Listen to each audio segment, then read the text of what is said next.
um recorde, Ari.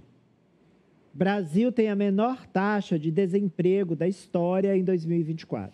O país também bateu recorde, com mais de 103 milhões de pessoas ocupadas na média do ano. Vamos ver. No ano passado, o Brasil registrou a menor taxa média de desemprego desde que o IBGE começou a calcular esse índice em 2012. O percentual médio no ano foi de 6,6%, de acordo com a PNAD contínua.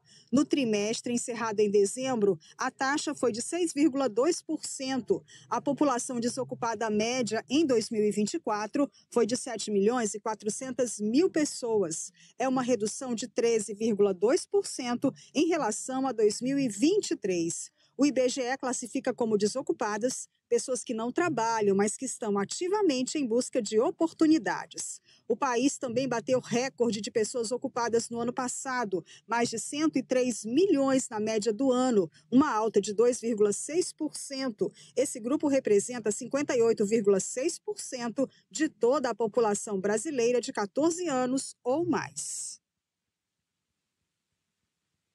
Olha, só esse número, ele é espetacular.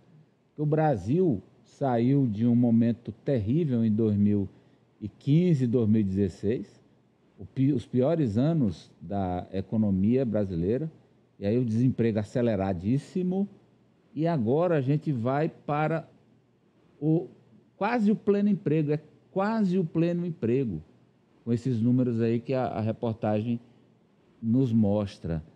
E aí eu fico perguntando, esses números tão bons, esses aí do emprego, os números do PIB, os números do déficit público, que foi quase zero, e a renda das famílias melhorando, o consumo das famílias também lá em cima, e apesar de tudo isso, quando a pesquisa Quest saiu, mostrava o brasileiro pessimista com a economia e dizendo que, do ponto de vista econômico, o Brasil vai mal, professor. O Brasil, economicamente, não vai mal, né? Os dados macroeconômicos que você listou alguns deles, demonstram isso. Poderíamos lembrar o crescimento do PIB no biênio 2023-2024, que dá uma média de 3,3, mais ou menos, que é um número muito bom, né? O saldo da balança comercial, nossas reservas, etc. Então, agora, tem alguns problemas, evidente, a taxa de juros, a questão do déficit público, mas nada que diga, como eu estava lendo hoje, não sei se foi o Arthur Lira que disse que o país está naufragando, ou algo parecido, né? Isso daí, eu não sei de que país ele estava falando, isso é um equívoco, se for isso ou algo parecido. Alguém disse isso hoje, rapidamente, quando eu passei pelos jornais aqui do Brasil. Bem, o que interessa, eu acho que tem alguns problemas aí. Um deles, nós sempre falamos aqui, e agora é reconhecido pelo governo, até pelo secretário de Comunicação Social, comunicação, né?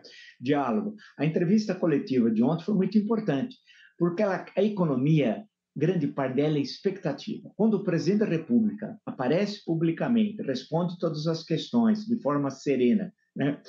Tem um reflexo direto isso na economia. E, no caso, quando a pergunta feita pela Ranieri, que foi uma das mais importantes, ou a mais importante pergunta na entrevista coletiva de ontem, tem uma repercussão direta na Bolsa e no câmbio, né?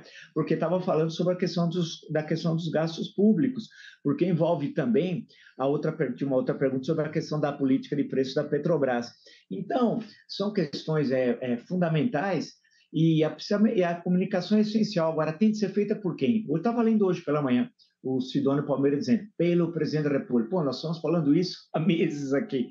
É isso, né? Tem de aparecer, participar desse debate. Agora, há também, devemos reconhecer, um problema em relação à inflação de alimentos. Agora, tem de saber enfrentar, sem aquela panfletarismo barato, nada disso, mas discutir seriamente, não fazer, infelizmente, como fez, acho que ele não estava num bom dia, Rui Costa, que diz, esse negócio da laranja, vamos substituir por outra coisa. Não é isso, em relação ao preço da laranja. seriamente a questão, como é que se resolve quando há, e é normal na economia brasileira, um produto, já tantas vezes nós vimos isso, né, que se descola o preço por alguma razão, ou porque há uma pressão alta no mercado internacional, isso é comum, estou falando no campo de alimentos, né? Então, tem de se comunicar melhor, levar a questão a sério, prestar muita atenção na inflação e enfrentar essa questão das contas públicas, né? Evitar gastos excessivos e que o retorno social é muito próximo a zero. E, por fim, uma última questão, ter um carimbo social, porque a Bolsa Família, que foi o carimbo dos governos Lula 1, Lula 2, Dilma 1 e Dilma 1,5, já é considerado um ganho para a vida. Precisa ter um outro carimbo social. Qual? Eu não sei. Você pediu a palavra, Mariana.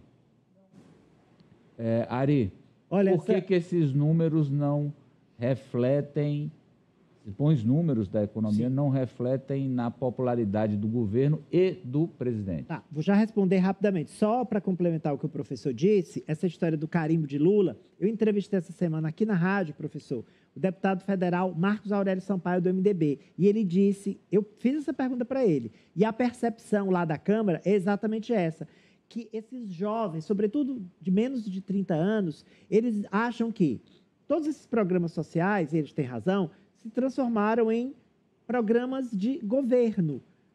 Bolsa Família, ProUni, FIES, Minha Casa Minha Vida e outros que tais criados por Lula. Então, eles dizem o seguinte, não, independente do presidente que tiver, esses programas são do governo, já vem de Bolsonaro. Então, está faltando, de fato, essa marca do Lula, embora esses programas tenham sido criados por ele. Agora, essa dissociação entre a boa economia e a não aprovação do governo Lula nos índices esperados é o seguinte, narrativa ideológica, sobretudo via redes sociais. Essa guerra de narrativas tem sido ganha sempre, até o momento, pela direita.